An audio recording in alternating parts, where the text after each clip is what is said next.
All right, I believe we are kicking off live at the moment. Welcome everybody. Episode 51 of the Leonis Report.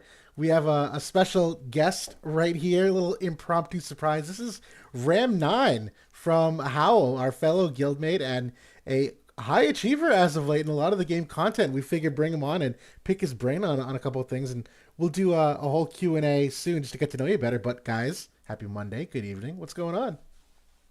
Happy Monday, Ram. Welcome into to the podcast. Glad to have you. It's been a while since we've had a guest on, so figured Will actually came up with the idea earlier. We pitched it. We weren't sure if you'd be able to make it, but here you are. So thank you for joining us.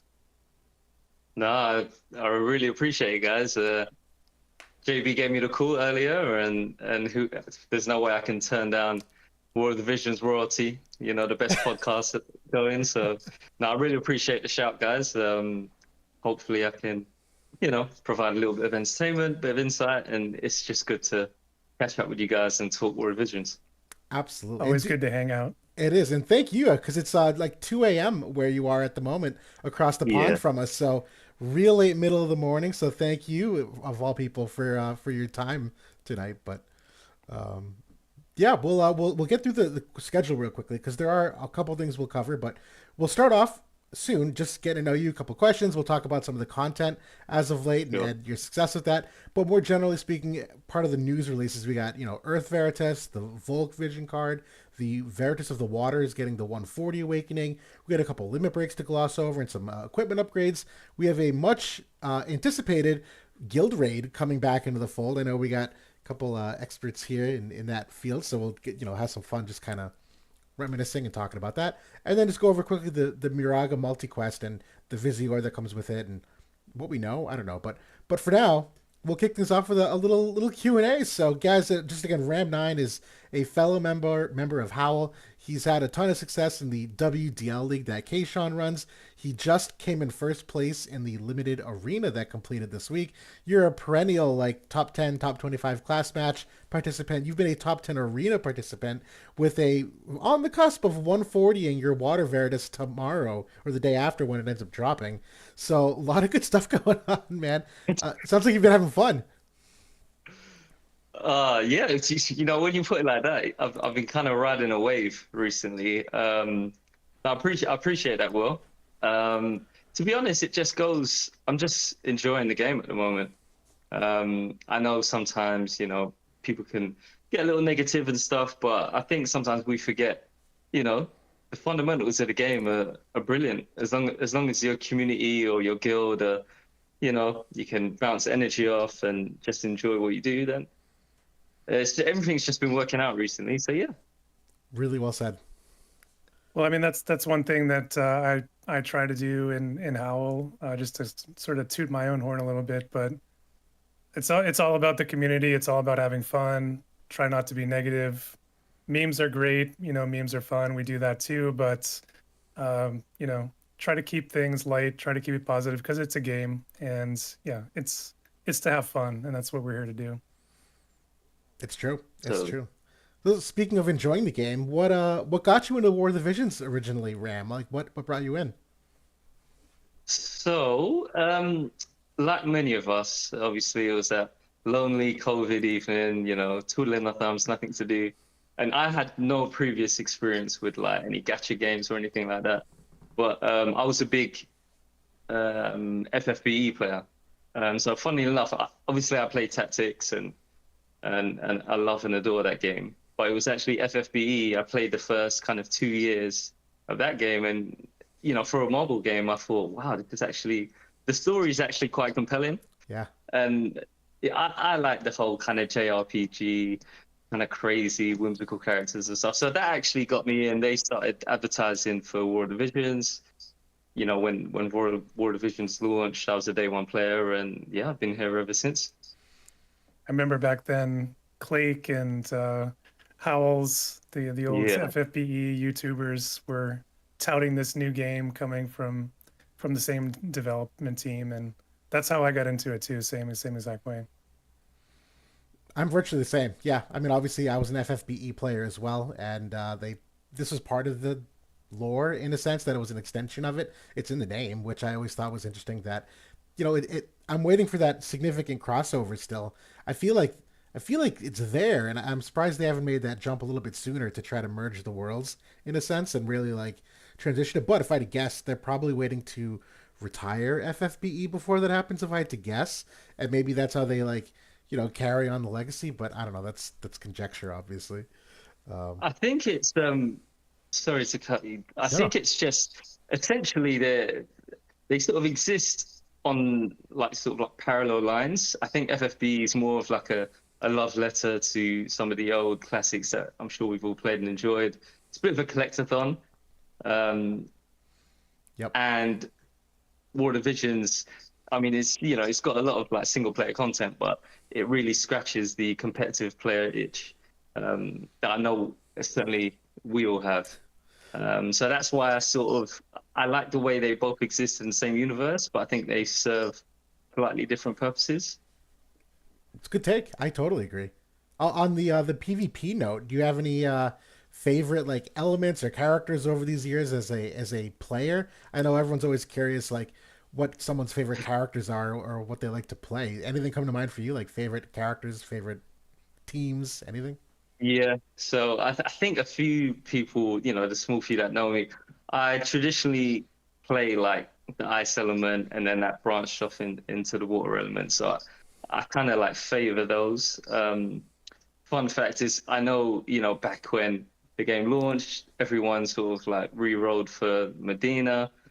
And I think JB's the same. I pulled Gilgamesh on my first pull.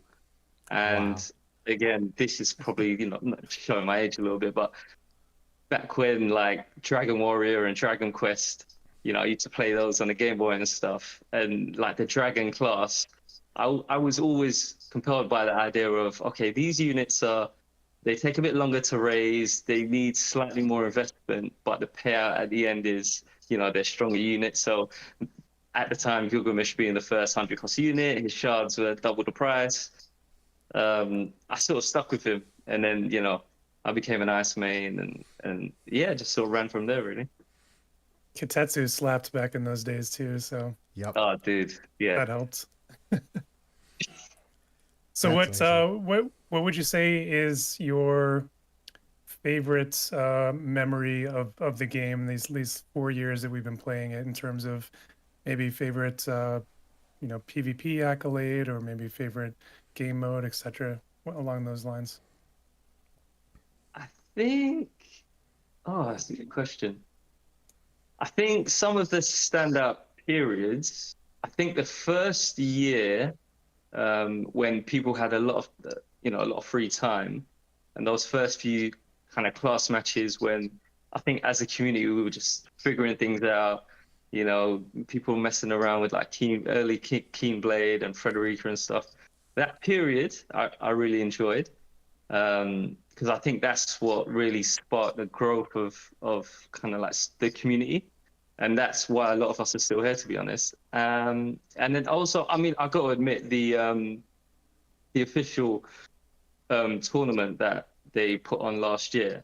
I Oh, thought, yeah, obviously, kind of, I was lucky enough to be chosen, and I made the finals, and that was overall. I thought that was a really good experience. I was hoping they'd rerun it again this year. Who knows what they have planned. I know they've merged JP and Global now, so hopefully it's not the end of any official tournaments and stuff because they're certainly fun to be a part of. I'm still holding out some hope, but yeah, I was hoping to hear something by now if there was going to be something this year.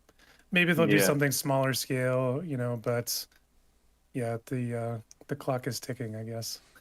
yeah, yeah. I too. Hopefully they do run it. I don't know what kind of manpower it took to run it in terms of promotion campaigns and marketing, and obviously they have to organize the shoutcasting and whatnot. But that being said, I know someone like Kayshawn is able to run a league on his own. Numero, who's in the chat too, I know is also doing their own. So we have the bones of it. I hopefully after a year of them doing it, they have some stuff that they can kind of like I don't know re-implement without a lot of recreation and heavy lift because it was a good thing to have. I don't know the turnout, and honestly, I'm not really sure if they do any kind of like profitability analysis, if you will. Like, are they really getting Mm. bang for their buck? I don't know the viewership numbers, and if they like track viewers at all to see like who's spending or not. I don't really know what would go into it to alter their decision. All I know is that it's certainly nice to have. It makes it feel a little more. I don't know what the word is, like, not authentic, but real. Gives the game some credibility when you see them like actively promoting and touting something kind of dynamic and new like that. I think that it could have picked up more traction if they had started that a little bit earlier, like maybe in the second year of the game, when, unfortunately, we just have lost a lot of, highly competitive PvPers, over the Yeah, years, and that drop off and that excitement from some of those players that maybe them would have kept them on or had more, general involvement and excitement over it. Um, but overall, I did think it was a great experience. I enjoyed watching it, and hopefully, I'm still crossing my fingers they do bring it back. if I could give a quick shout out, Woodstock Wins is in the chat at the moment, who's our manual PvP winner. So his Oh, there perspective you on go. it was that it was a huge commitment from the players. It was fun, but not sure to do it again. I could totally see the commitment aspect of it. It was one of the reasons why I didn't even sign up for it. The tenure of how long it went on for was quite a long time, and so to make sure that you were available that far in advance to keep your account current for that period of time too. Like when you signed up and over the course of 6 months, there might be a whole lot of changes. Like I could see hopefully condensing it maybe just a little bit in terms of the overall time. But Woodstock Wins also just kind of pointed out like pre-record it and shoutcast the matches. I'm okay with that too. The live stream is really cool, but I could easily see a case where they pre-record and maybe they live stream the recording to still let us interact of the replays. Yeah. But I agree, there's probably some like quality of life things they could do to pick it up a little bit. Mm. It's definitely a good point because when the tournaments first started, we were, fresh off of, Sephiroth and Bradley. They were kind of the big dogs in those first couple. And then, by the end of it, we were looking at units like Soul, who was kind of the big dog. Alaya was in there. So yeah, it was definitely a commitment to kind of keep up with the times there. It was. I actually wanted a quick segue to the limited guild arena. I'm sorry, the limited arena. Oxymoron. Yeah. The limited arena that just completed. Now I know JBU also came in 13th overall. We had 3 players in Howl in the top 10, Ram included. Was there anything in particular for limited arena this week, Ram, that you were really like strategically honing in on? Was like what's your thought process in getting there and staying there? So yeah, there certainly was. Obviously, being that the bonus unit was Spring Doom, naturally, having that affinity to Water and Ice, I thought if ever I'm gonna make a run or a serious play, it's gonna be these. I would have had these units even if they were trash probably. So Right. um, I think kind of playing Arena for the last few weeks, I was kind of a little ignorant to it. If I'm being completely honest, I thought Arena, it's just you go there, you spend a bunch of viz, and there's no strategy or there's no tactics involved. But like there really is. Just to keep it brief, basically, I just wanted to with the limited arena, because everyone has a set amount of refreshes, especially when you get to like maybe top 50, the rankings they move so quickly, and it's impossible to keep track of it 24/7. Right. So I just check in every now and again. I try and stay within top 15, top 20, just so it gives you a scope of potential targets you can attack. Just some basics like go for counter mashes when you see it, but inevitably you're going to run into the very top players of the game, and you're going to have to fight mirror matches. And it's just about kind of min-maxing your stones, making sure your agility values are set to sort of trump theirs. You need a bit of luck, JB. I know you got stung by some nasty RNG. I think a few people did, and yeah, just kind of keeping it tight, really. That makes sense. Oh, sorry, JB, were you gonna say something? Yeah, kind of on that point, the last day I got pushed out of top 10 because I took a loss against a team I had beaten, and I beat them again afterwards. with basically no damage taken. But it was just like the status ailment RNG on top of like the reflex RNG from A2, and it just hit just right in a game. And then I clicked it again, and I was like, F this guy. And the same thing literally happened again. Oh, Triple reflex from A2. And I was like, man, I got almost 60% reaction block. This guy's got literally 0 in his build, not even on trust stones, no cards. I don't get any of that RNG. So that was literally what pushed me out of the top 10. I would have finished probably 6th or 7th if that didn't happen. Yep. But those are the breaks. that's awful. No, oh, go ahead. Go ahead, Ram. No, I was going to say, so one of the kind of sneaky things that I know we spoke about this is you could kind of see, I think it's brilliant because it's only a 5-day event. It's pretty intense, but for 5 days, I think, and you get out what you put in basically. I saw a lot of people that were kind of gearing their stones. They knew that A2 had slow and immobilized on her limit break. Everyone was gearing for slow resist. So what I think we did in how we kind of jacked our Summer Glassie's faith up. A2, she has great single target resist. So yeah, Summer Glassie, she basically spams her stop strike. Nice. Uh-oh, did we lose him? He froze for me. Streaks with some lucky breaks, some stops. So that was something sneaky I tried to throw in there. I love it. I've been using that too. Yeah, it's no one's gearing for it, and you kind of forget about it after a while, but it is a very valid status effect. No, totally. I was gonna recircle back real quickly. The Visior argument about Arena and how you thought it was just spamming Viz and you rank up, and that's kind of like a preconceived notion. I was just gonna say that is probably true for like top 100 or like top 50, but there becomes a certain threshold once you get in that like 20 to up range where it just becomes who has the best team, because if you make a team that just farms off of one and your team is super unbalanced just so you can like farm off one person, well, it's gonna be true for other people. They're gonna farm off you too, and you're gonna lose your relative ranking. So it's true to an extent, the Visior spam, but once you really get into that 15 range, that goes away, and you really have teams that are beating everything. Otherwise, you would lose your position. So it's, yeah.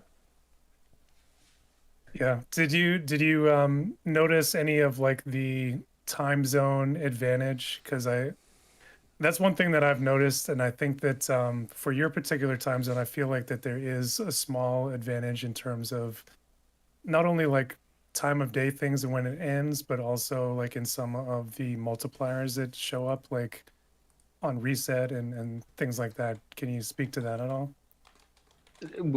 Without a doubt. I'd say for like traditional, for like normal weeks of Arena, without a doubt, my time zone, basically reset for me is 9 a.m. and I'm usually up with my daughters, getting them ready for school at like 6:37. So I'm just wide awake by then. So in answer to the first part of your question, certainly, because you get a lot of movement in the last, I'd say, hour and a half towards reset when people are, trying to jump into the next bracket, top 100, top 1,000, whatever it may be. In terms of the limited arena, I did a bit of both. On the weekend, I was extremely busy, so I didn't actually get any of my attacks in until quite late. However, I'd still say the last hour is pretty key, just because you get so much movement, the multipliers can like stretch out. So it's just you get more bang for your buck, or you're more likely to get more bang for your buck. Yeah, so limited is like it's like all about min-maxing your points per attempt. Like, if you're above 700 or 800 per attempt, like you're in a good spot for for competing at the top there. That's basically what I tried to do the whole time. I think I only took maybe 3 losses the whole time, but 2 of them were on that damn last day. So yeah, that's so rough. Awful. I do hope they bring it back again. I've seen like there's some pretty good feedback about it. I don't think it should be like a regular thing, but no, I don't mind seeing this every couple months. Me too. No. Yeah, I think it's brilliant. I think it's just simply because it's no pressure. It's completely free. It's like decent rewards, and I think the duration is perfect, 4 or 5 days. Um, yeah, I think it's really good. I totally And agree. Oh, go ahead. the rewards are still there. Like, I didn't have to invest any viz this week, and I got 2,000 viz out of it. So pretty nice. Yep. There's definitely some people that have voiced, and even in the chat, that the 5 refreshes is a little bit much. I don't know what I would like as an alternative though. I mean, 3 would be the fewest I would want to go, because even then, like, the fewer the matches you have, the harder it is to separate yourself. I would imagine that, like, you lose a game or two. That margin for error is a lot smaller when you only have 3 refreshes. At least with 5, it's still a super tight margin for top 10, but like for, let's say, top 100, there's a little bit more leeway for some people. So pros and cons, I think. Yeah, I totally agree with you, Will. Because similar to JB, I had 3 losses. I took 1 loss on day 2, and then 2 on day 3. And to be honest, I thought, well, that's top 10 out the window. But like you said, because there are so many matches, it does kind of boil down to who has, kind of, obviously you need luck, but who has kind of like the fundamentals and stuff. And I think in the end, you probably finish roughly where you're supposed to. And at some point, you have to start taking those mirror matches, like, if you're Oh yeah. competing at the top, because I think most of us are trying to avoid them for as long as we can, or kind of sit back for a while and then kind of pick off on, the wind teams or the fire teams, or, some of these teams that are kind of countering the meta for big points, and then kind of climbing that way. That's what I tried to do as much as I could. But on the last day, I had to take a lot of mirror matches. Totally, totally. But we got a small lineup of content that we got dropped this morning on us of what's coming in this week. Just a quick recap for everyone of the topics we'll go over. We have the Earth Veritas announcement, who is another free unit coming in. It's the Guild War medals we'll be using to accumulate him. The Volk Vision card is also announced. The Veritas of the Water 140. I already talked about this. Why am I going over it again? Let's just. I already said this at the beginning of the thing. Let's talk about Earth Veritas here. Let's not waste any more time. Earth Veritas, I think, JB, you had dropped earlier to me, and I don't know if I have it handy. I know I can't screen share it, but credit to Lebanana on Main Chord Discord. It's the War of the Visions Discord. That I think the approximation for Veritas of the Earth, who gets medals via Guild War, like a special Guild War medal. The soonest, if you were a Taurus level competitor, was no, I'm sorry, that's the furthest. Cancer's the quickest at the moment. Cancer at the quickest is 61 days.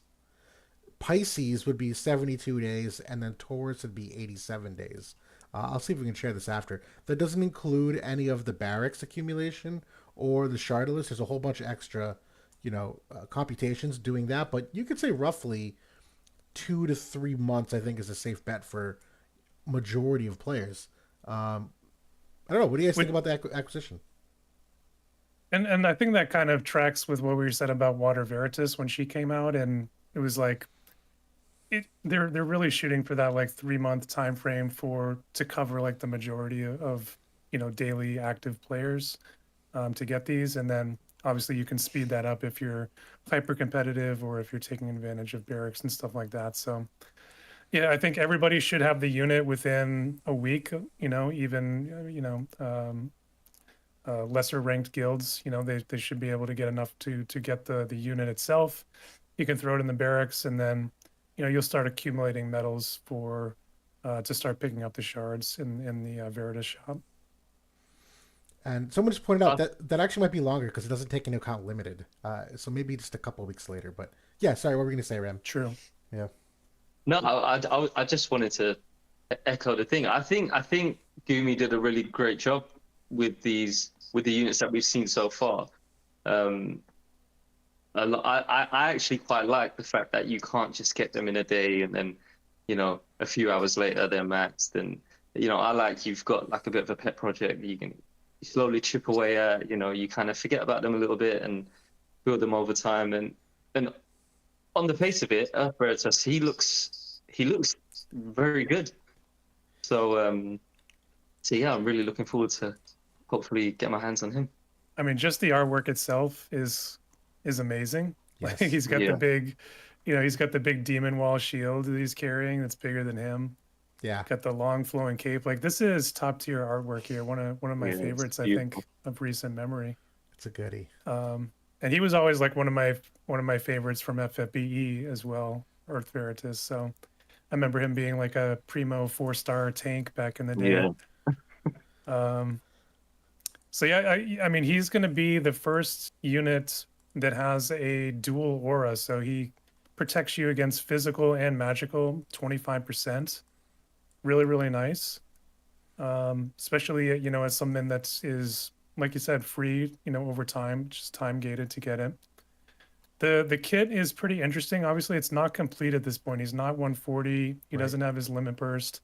That's part of it. So I think like the kit, if you look at it now, it's a little bit bare bones. Like he's got his hate, he's got his mitigation, he's got the monk sub job for chakra, which he does use. Like his AI does take advantage of it, which is really, really cool on a tank. But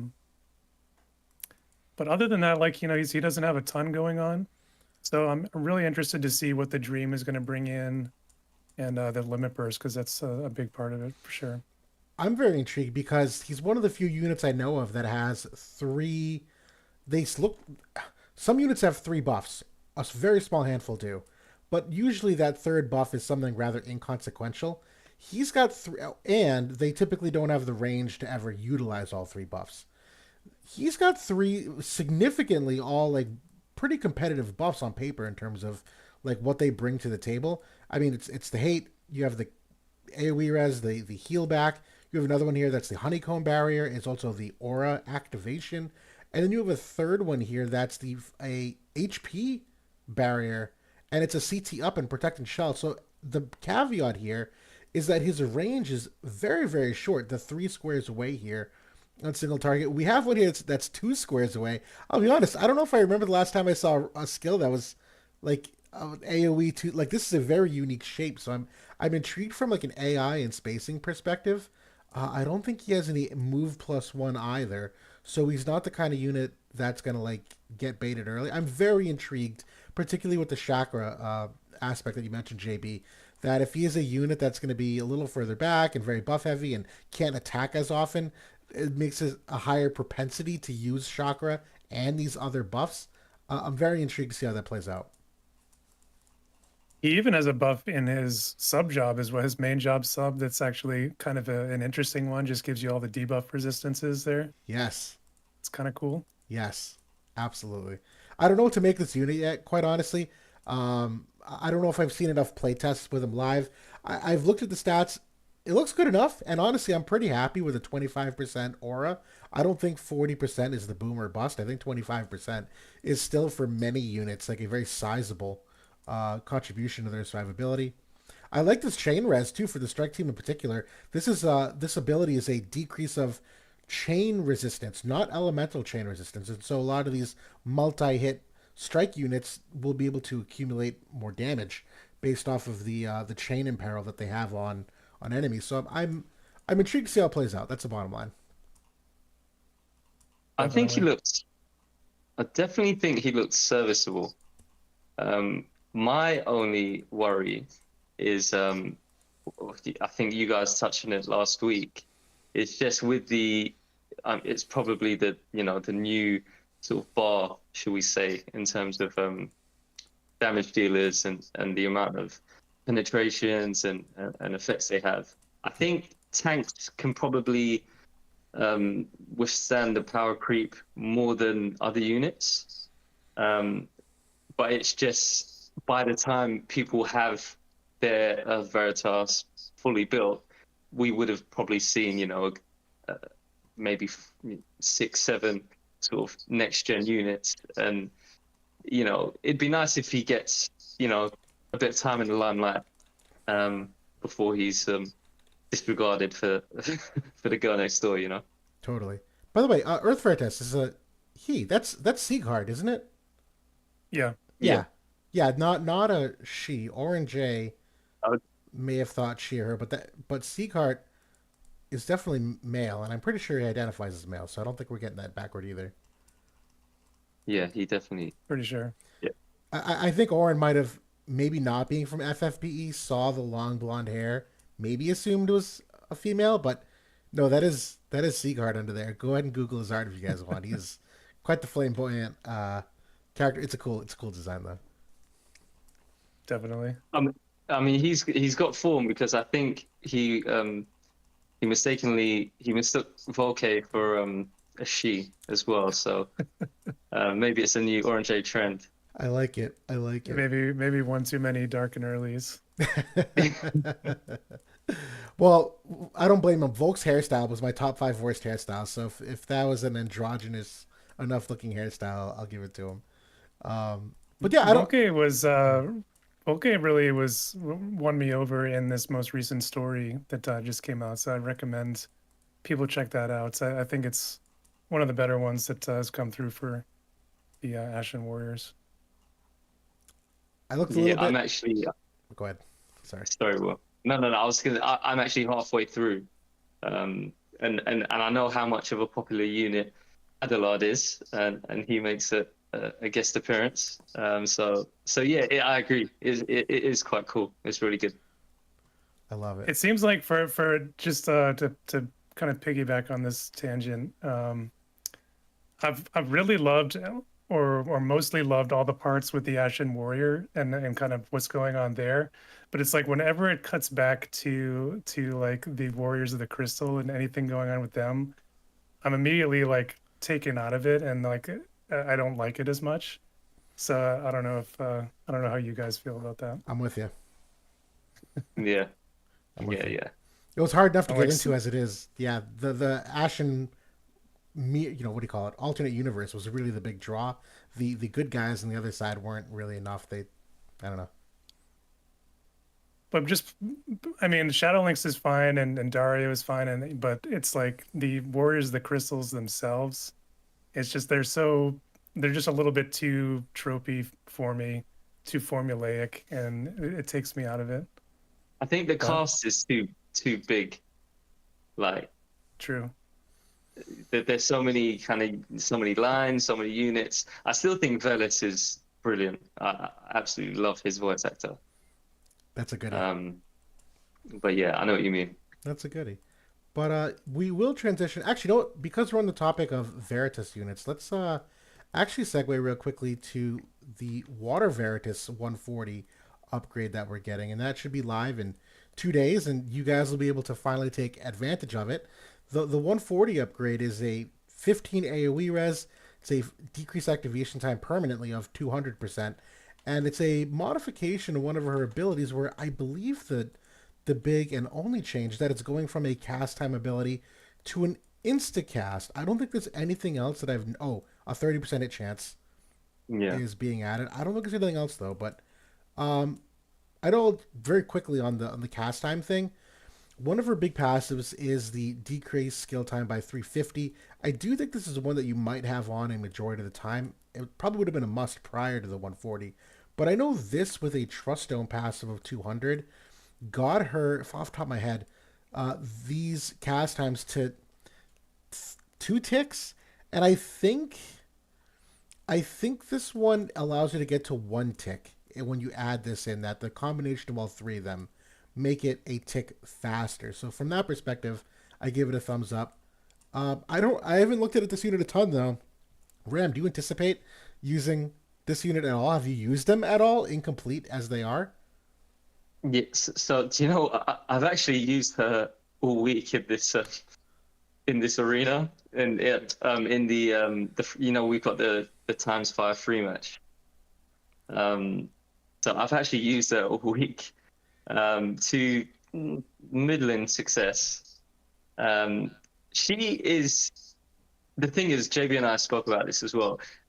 When she dropped, we were in the peak sort of VV Helena hell, and her kit's like really kind of primed to maybe not beat it, but certainly combat it quite well.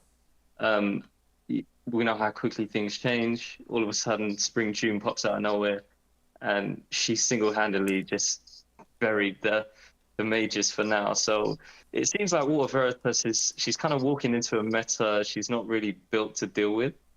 But she's got some nasty status ailments. Revive isn't what it used to be, but it's still certainly handy. You still have to deal with it.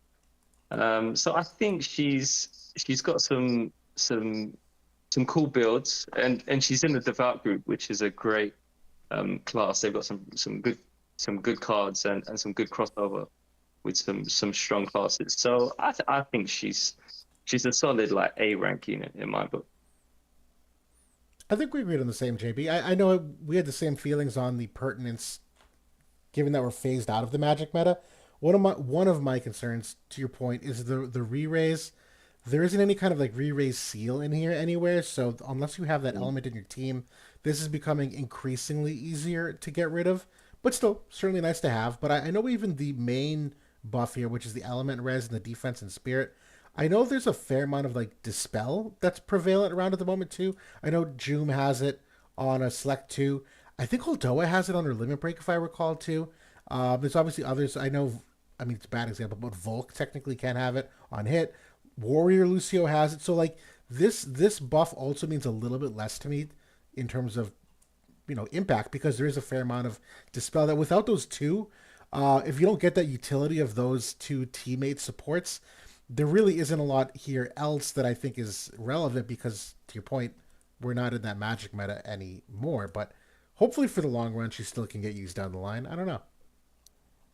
I mean, at this point, I see her as kind of a role player. Like, she has some interesting things, but it's mostly old tech that has been countered, and she has no way to protect them. So she's looking for those carry units that can protect re-raise or can protect the barrier, or even dispel or sealing. I think is potentially something that we're going to be looking at soon as well. So until those things come along, I think she's going to be more of a role player supporty kind of unit. We still at this point don't know what the limit burst is for this unit as well. That's going to be another piece of her kit, still not out in GP. And there is yet another upgrade coming to these units in the form of a weapon, which they did tease in the most recent live stream. All the Veritas will be getting their own unique weapon. We have to assume that's going to power them up in some way, whether it's passives or maybe even a new ability, or who knows at this point. But that's going to be part of it as we go forward. Yeah, I'm looking forward to it. I mean, to our point, we've talked about the disappointment of characters getting power creep, but still, at the end of the day, it's truly a free unit. This one arguably maybe isn't, because you are spending Viz hypothetically, and you might not make it back in the rewards. But between Wind Veritas and Earth Veritas, and now the free match one, it truly is free to acquire, and they do have much easily max reincarnated ceilings. So like that kind of compensates, I think, for the average player too. That although we talk about it and kind of like have lower expectations in terms of adding this to the game for like a more, I would say, a new player. I don't think a new player could take advantage of this that quickly, but a average casual player, I think these characters are still good upgrades for their account. Yeah, I noticed someone in the chat saying it takes too long to get them, battle ready or online. I kind of disagree with that. Like, we've at this point, Ram is going to be able to 140 her on Wednesday when it drops. Obviously, that is kind of the best case scenario, and kind of taking advantage of all avenues. But the majority of players will be able to have this unit online at least to level 120 within the next month or two, assuming you've been active and playing daily. And then you'll be able to reincarnate her maybe another month or so after that. So like we said earlier, 3 months is kind of the target with these free units. The cost of them is your playtime. They're not handing them out for free, but you can grind them essentially in part of your daily activities. So I do think it's a good value add for the game overall. I think, yeah, great value. Whether or not they actually get used high end PvP, likely not. But then maybe so. Wind Veritas is the exception so far. But again, relatively small sample size, so I guess we'll end up seeing it. It could just be bad timing too with the anniversary here. But the next 3 Veritas units could be perfectly timed for all we know. And by the time most people have Veritas of the Waters, maybe there is another Magic meta of different sorts in the future. Like, we really don't know that anymore. I'm in before Advent Children Sephiroth is magic scaling, and then she pops off. Right, right. Could be as simple as that. Well, we do the next one that is being brought into the game is the Veritas of the Fire, which is an X unit. Yep. And we do know Sephiroth is coming in. He's going to be a big time fire unit. You know, maybe there is going to be some synergy there. Maybe that could be that timing thing that you were just talking about. Yep, absolutely. But we will move on now to the Volk Vision card, which is coming out this week. And props again, as always, to JB for putting this handy dandy spreadsheet. I'm not even doing justice the amount of work and value this has. But a lot of character portraits on here. That's one of the first things we look for. JB, I know you've been vocal about having them put on 4 classes instead of 3. This is one that fits the bill. Just a quick summary for everyone watching. It is a magic-oriented vision card where magic is the primary stat on it. It's 24% light res, 32% reaction block, and the 20% area res for those glove, katana, spear, and staff devout classes. I know, staff devout, as Ram just pointed out, is still a very good class. Pairs very well with many of these. There's a lot of great units just visually that I see on here that will likely still get value, but always a question of timing and cost and Advent Children coming out. I don't know. You guys, any particular thoughts on this card in terms of value or anything? Why don't you go first, Ram? So I actually really like this card. I think it's solid, and like you said, I think the main selling point is the coverage. I think it glues a lot of groups together. The only thing it's got going against it right now is just the timing. I don't think any of us would really recommend this card unless you're like a die-hard Volcade player or a fire main, or you've got some crazy, some strategy you're dead set on. But I think it is a very good card. In fact, one thing I kind of want to mention here that we've spoke about in our chat is the value of AoE resistance. I know in a few of our builds in our guild we've potentially kind of ditched it in lieu of maybe some reaction block, or I'm a big fan of just raw HP as you can't really penetrate it. Or even debuff weakening and stuff. So while it's got one of the big 3 stats, or traditional stats, should we say, perhaps it isn't quite what it used to be. I don't know how you guys feel about that. I agree with that. AoE, right? The AoE shred that's come into the game at the moment has made that 20 area resist much less. It's still worth something, but much less. If you figure 20 area res, the average crush I think is 60% or so. So your 20 area res is really only 8 area res. Is that worthy of having a card? Probably still, because there's debuff weakening, so maybe the crush isn't the full 60%. You can also, it wears off after a couple turns, and there's debuff cleansing. So I still think it's got value, but probably diminished compared to the past. Yeah.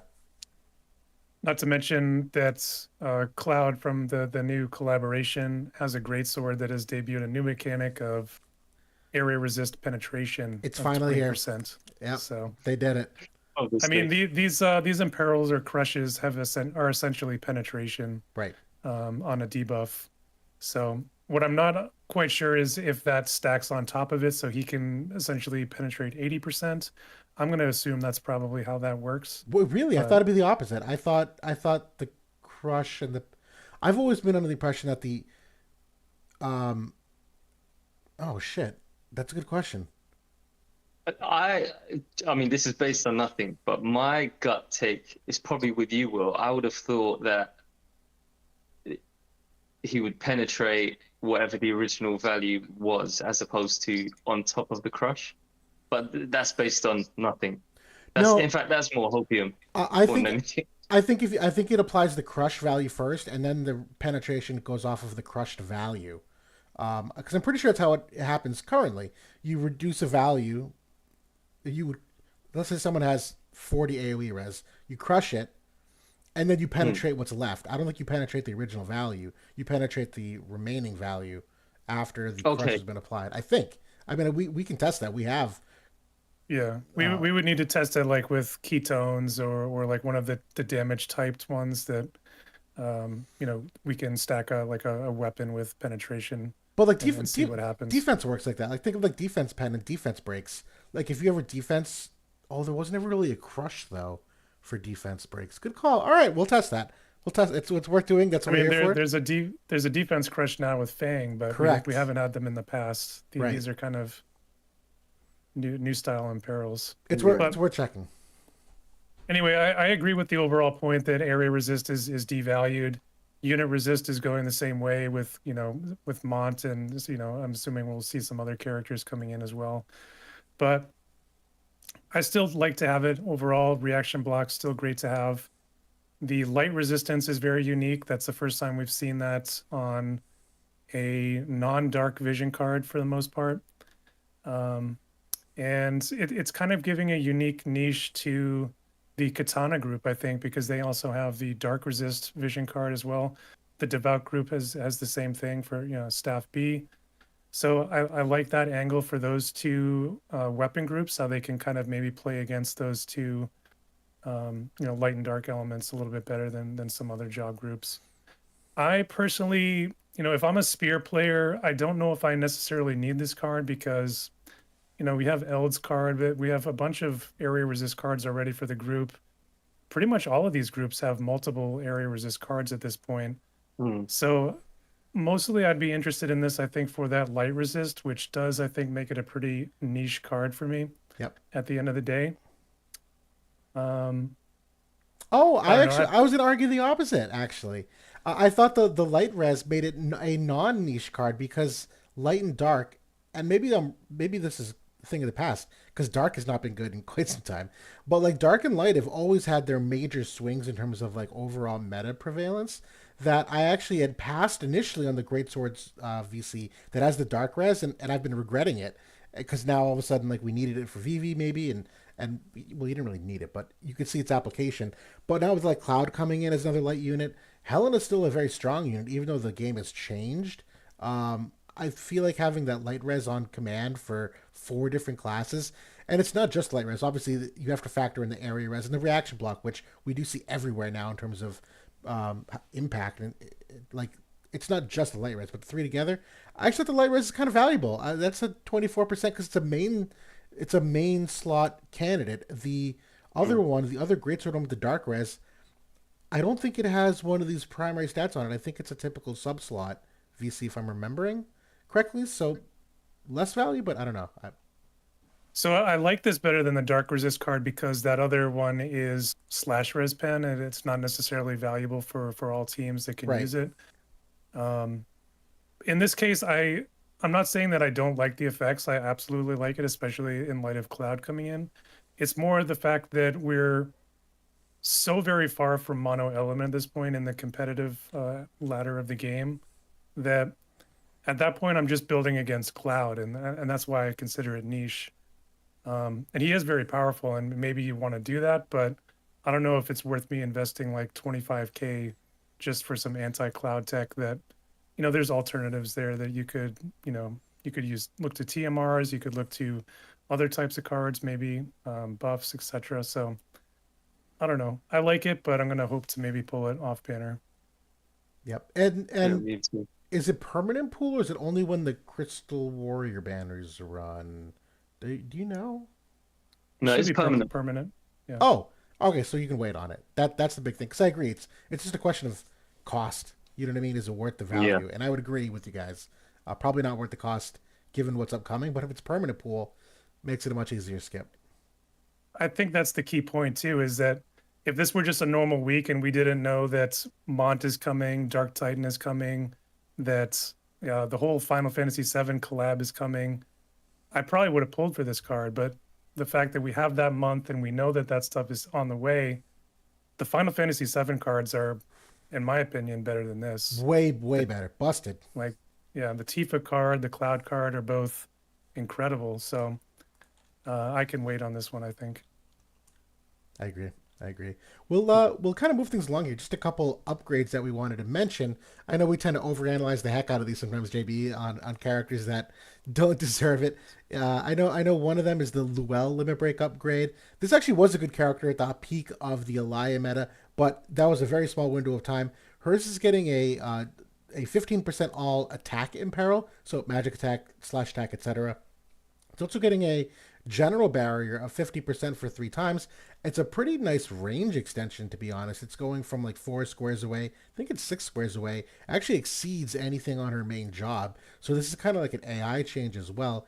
And there is an untranslated effect, but I think historically this actually might just be the one above it. I don't know if this is actually an extra ability, but we'll have to see when that comes in. It's a good upgrade, but I think Luel's time is faded. Here, Ram, why don't you talk?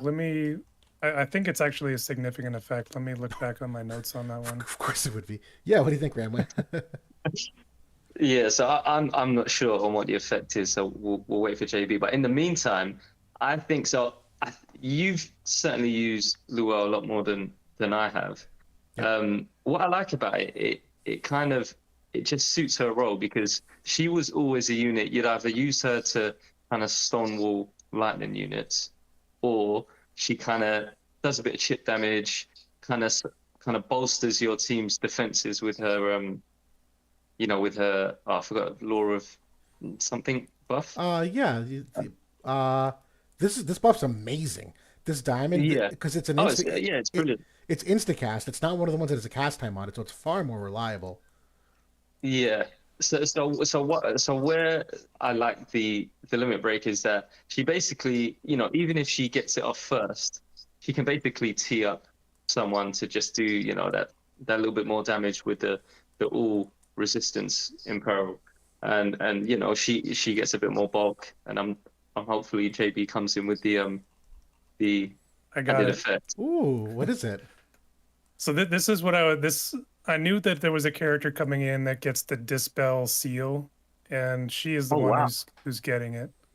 So cancels your ability What? to do general dispel. That's exceptional. Yeah, it's a Wow, really good effect. I'm just not that's sure amazing. that the character itself is going to be seeing much play. So I'm kind of waiting for that effect to show up elsewhere.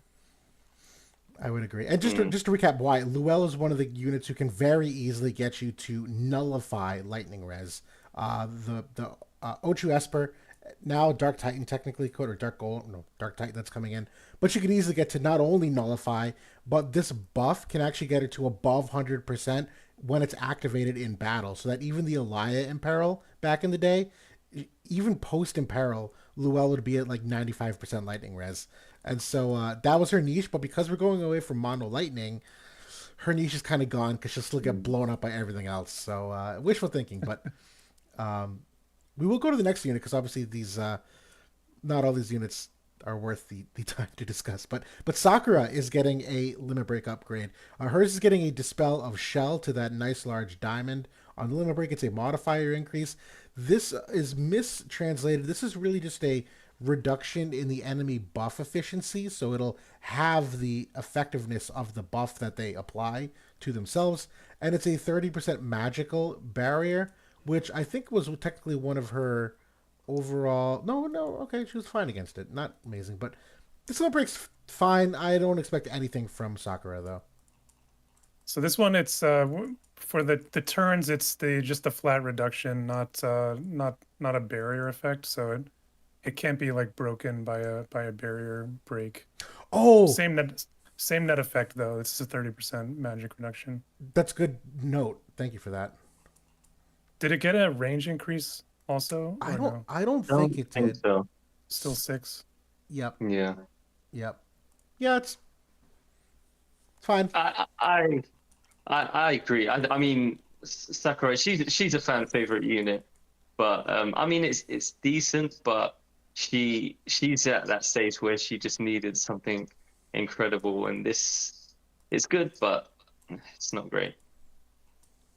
I mean, it's like if you have a unit in your party that can really knock down the defense penetration, and you combine this magic reduction like with a high defense, then like maybe you're talking. like in a mixed damage setting, because she does have like exceptional defense. Like she comes in like with 50 plus with before gearing. I think she's still like a pretty decent 70 cost unit. That Assuming you can kind of build around her. Outside of that, no, definitely not. nailed it. Go I'll ahead. say cost content's the only time I ever see her used, and even then, it's been quite some time. But there wasn't a period of time, 6 to 8 months ago, where she was a fantastic unit in that light party. But it's been a long time. I doubt that's still true. So that effect for like the buff reducing like the buff efficiency, I haven't really seen the impact of it. Like even with links so far, I think it's a little bit of a dud in terms of like, you know, just give us dispel. Or I don't just really make it like the 100%. I don't mind the 100%. Like yeah. I can't think of many buffs that are affected by this where making it 100% would break it. Like if you have a defense up buff of 25, like all right, so you don't get your 25 defense, no big deal. Or like an agility buff, maybe that's valuable where you get 0% agility instead of like 15%. But I don't think there's many other, unless it does affect like the let's say the Helena buff, the 25%, the larger the area. Like if that cuts that in half, then okay, 50% still better than nothing. But that's a very small minority of the total buff list. If you're gonna make a list of all buffs, that I don't think it's all that impactful. I would agree at 50%. Yeah, that's something I haven't actually tested, is if it actually reduces like barrier effectiveness or like wide guard or any of these new age effects. I doubt it. But like if more units start getting that Luell effect for like Dispel Seal, maybe this type of kind of effect would be interesting, but we're just not seeing it yet. Yep, yep. But we'll move on to Farm, who's a character was a great PVE unit. A lot of great training capability and obviously very fast, and it has the imperils to go with it. Never made a mark on PvP though, just because of some of the range and the AI and timing. Water was weak when she came out, so it was a tough sell. But her limit break was already very strong from the sense that was a 25% water imperil, not the 38% you like to see, but still, this one is getting defense pen for itself for 3 turns. It's also a mirage barrier mid fight, so it's going to give her a one-time all damage prevented once, and then it's going to restore some AP upon performing a critical hit. It's also an AP reduction going from 43 to 33. This is a unit, though, that would need something bonkers to make it viable for PvP. And I know we talk about this often. A lot of these PvE-oriented units, we look for limit break upgrades that can augment their PvE capabilities. I don't see this here. I would have liked to have seen that Water Imperil go to 38% personally. I think the 25% with the debuff weakening really just doesn't cut it. But yeah, this is kind of a nothing burger for me. Especially when it's just a single target. Like there's no reason for it to be 25% at this point. Yep. So that's definitely a miss. Yeah, I think it's a manual unit or it's a PvE unit. That's about it. Actually, I wish they gave it a range increase as well, because you do see her in manual, in like rocking around, and she can be quite evasive. She can be quite hard to deal with. Yeah. I felt like if they gave her a range increase on the limit break, just having that paralyzed threat, and maybe can do some AP drain stuff, that would have really helped her. But I mean, it's decent. I like it. It just she's showing her age a little bit. I would Yeah. agree. Yep. But that's okay. We have 2 other quick upgrades to go over. They are for the Reliquary's quest. The Wizard Rod, which is one of the best weapons you could get, is getting an upgrade. It's actually a CT increase. I think it's going from 200.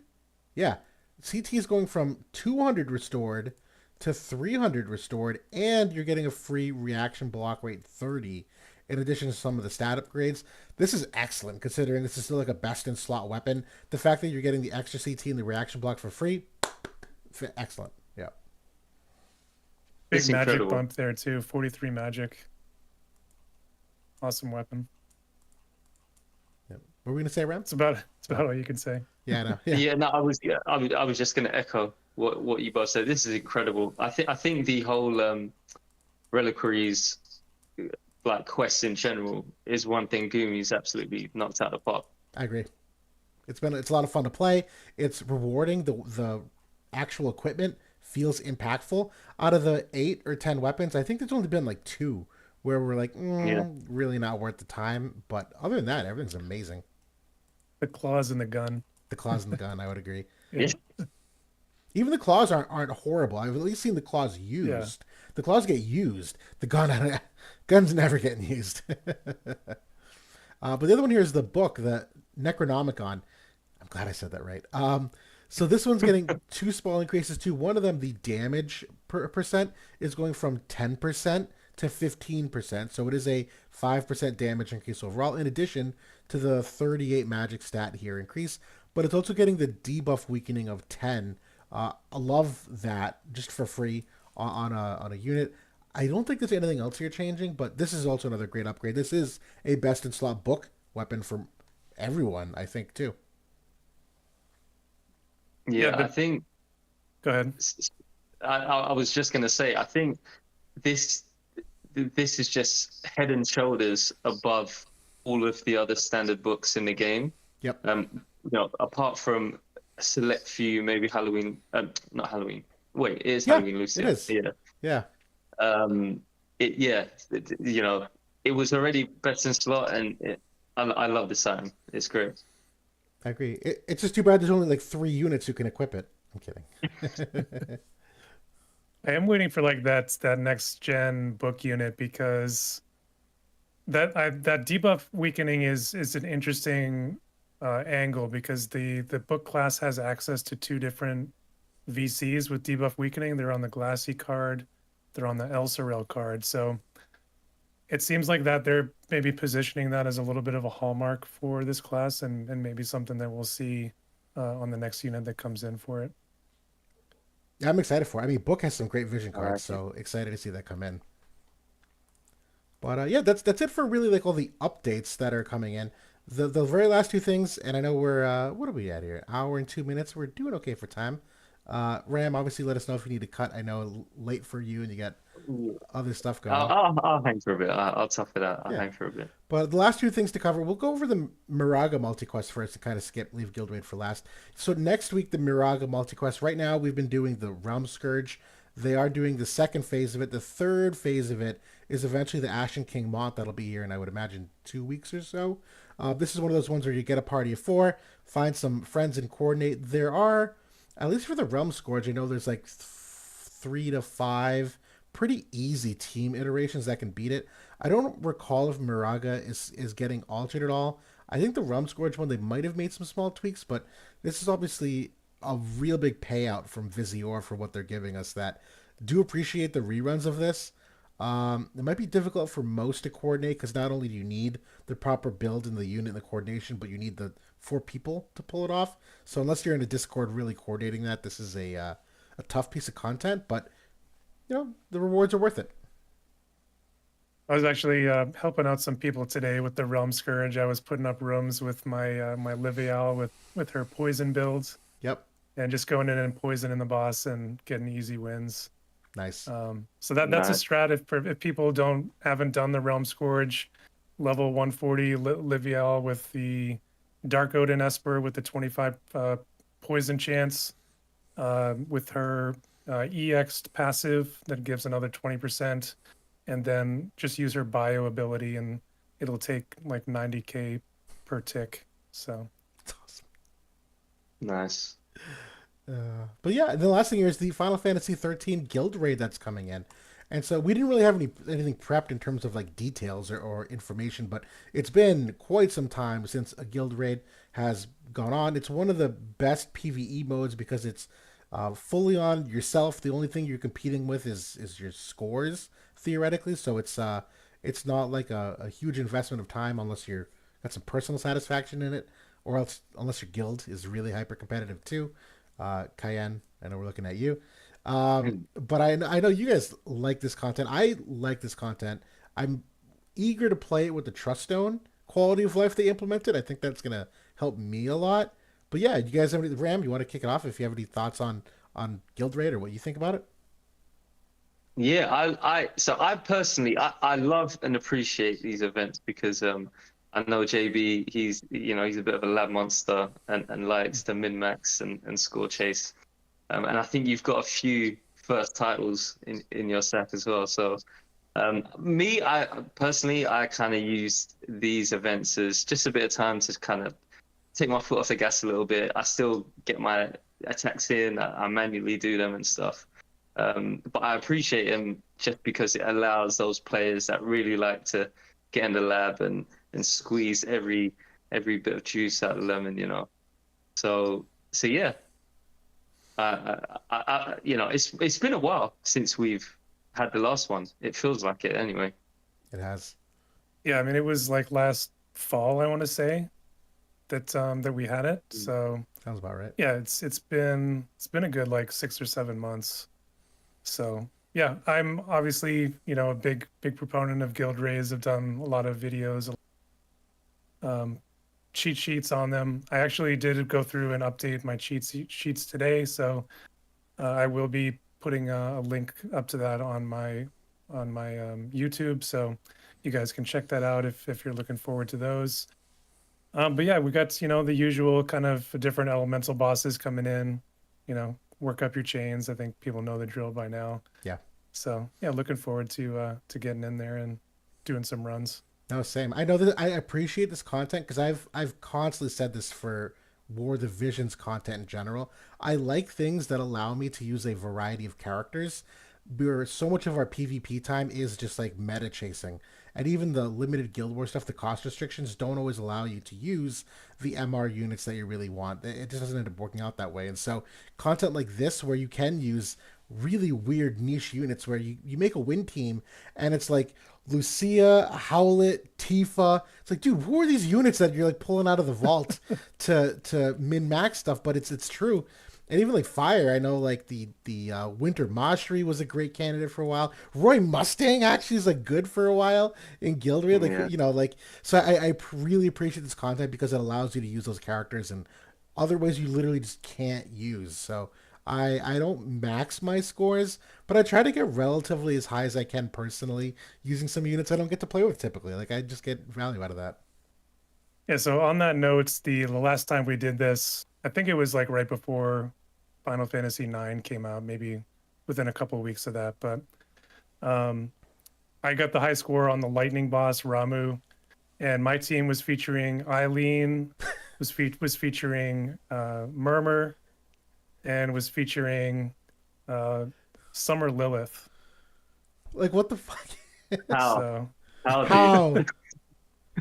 well, I mean, that's the power of those like chaining vision cards that we have, and obviously Summer Lilith has always been good for that because she's got quad shot. So, you're looking for those high chaining abilities, and you're looking for the weaknesses on the boss. And they have added the more recent wrinkle of promoting like certain damage types. So like this time they're still pushing magic. That has been kind of a constant the last few of them, where magic attacks get like an additional 10,000 cap bonus you can take advantage of.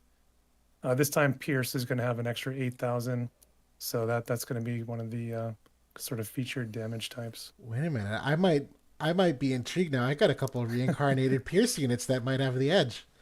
We'll see. Here we go. Well, you're going to need the that new Aldora card because I think that has the mastery to boost like end damage or something like that.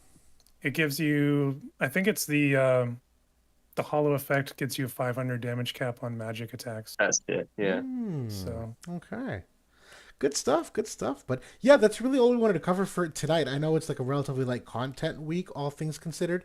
But, wanted to get Ram in here, talk about limited Guild War, or, God, I keep doing that, limited arena, and just all that good stuff, and get your insight. And well overdue to have you on because you're a close friend in Howl with us, and a great gamer. Like, you are a constantly high competition on all phases of PvP content. So at least give you a couple minutes, a night to talk it over with you. And that's all I got, guys. No, totally. Thank you. Listen, the pleasure's all mine. Thanks for having me on the show. It's crazy that you guys are like 50 episodes deep. It seems like just the other week was the first episode, and I guess I will take this opportunity on behalf of the community to give you your flowers. I think this is a show that a lot of us look forward to weekly. You know, I think you guys, you have the knowledge, you know, you're consistent, you're pillars of the community. I know you both have that in-game title, and rightfully so. So just thank you guys. You know, you're a big part of why a lot of us still play.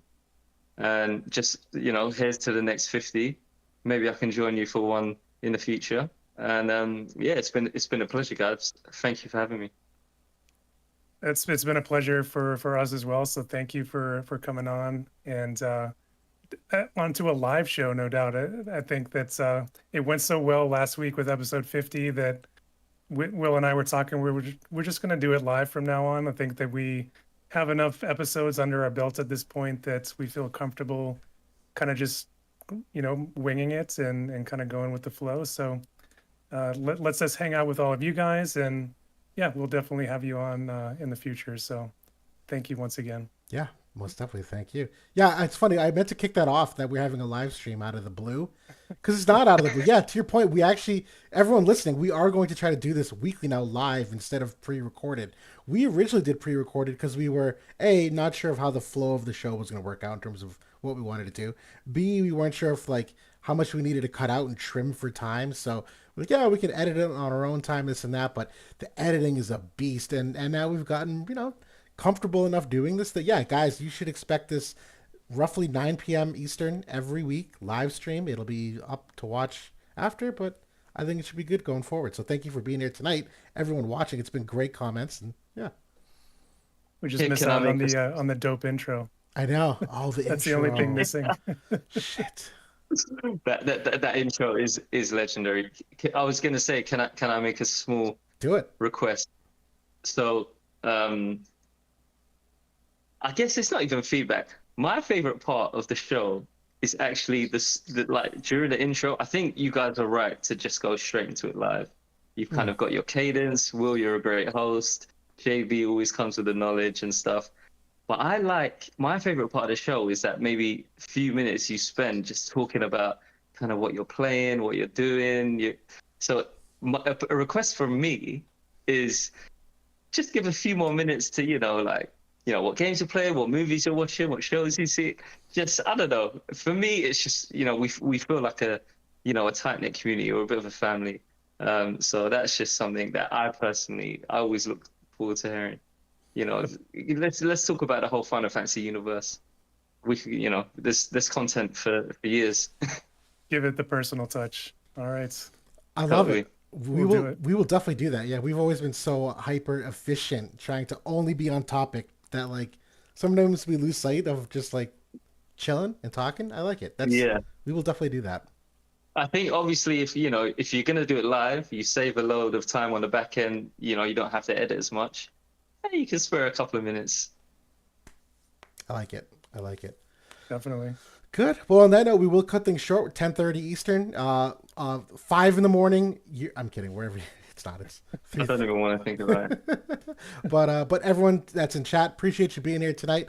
Obviously, per usual, feedback is appreciated. You guys want to hear more comments, wherever you can get in touch. We're on Discord. We love to improve the podcast for everybody.